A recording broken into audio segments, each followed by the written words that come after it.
Hello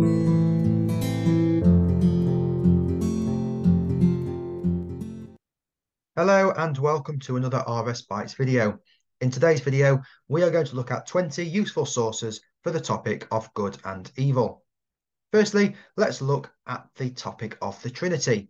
Now, the Trinity is described and defined in the Nicene Creed, but there are some biblical examples and sources that we can use despite the fact that the word Trinity does not appear in the Bible.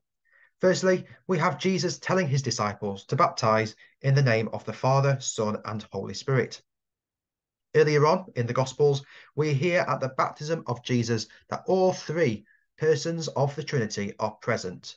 God the Father has his voice coming from heaven, God the Son is being baptized by John the Baptist, and God the Spirit is descending like a dove.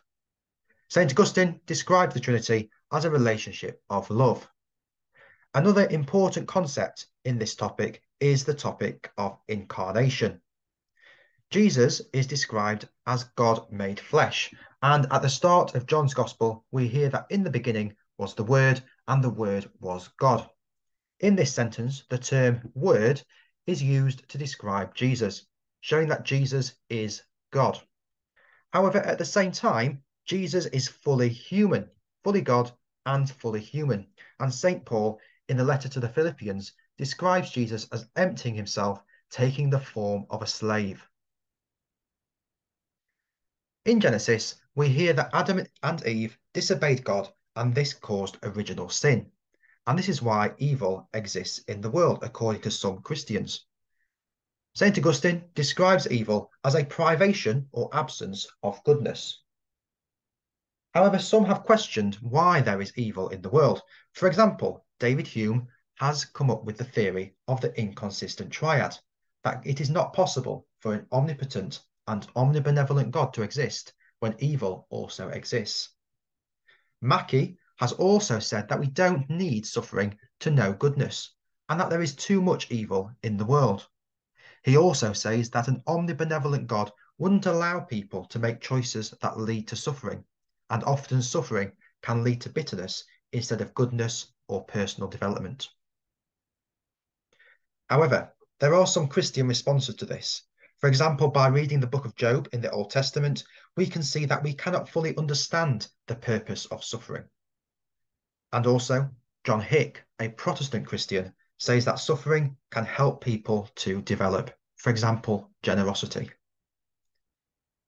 John Paul II says that suffering is a mystery and that God knows what it's like when we suffer as Jesus suffered on the cross.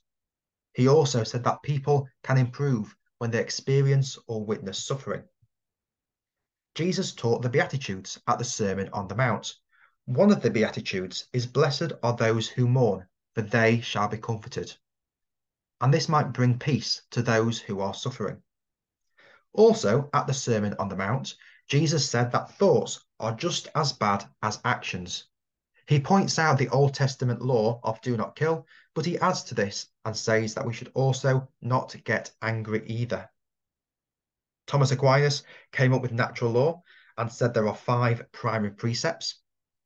The sorrowful mysteries in the Rosary are events from the end of the life of Jesus and include parts of the story, including the crowning of thorns and the crucifixion. Saint Dominic was the saint who came up with the Rosary prayer. And finally, conscience for John Henry Newman is seen as the voice of God. However, in contrast to this, Sigmund Freud says that we get our innate knowledge of right and wrong from authority figures. Thanks for watching, and make sure you like and subscribe so you don't miss the next video.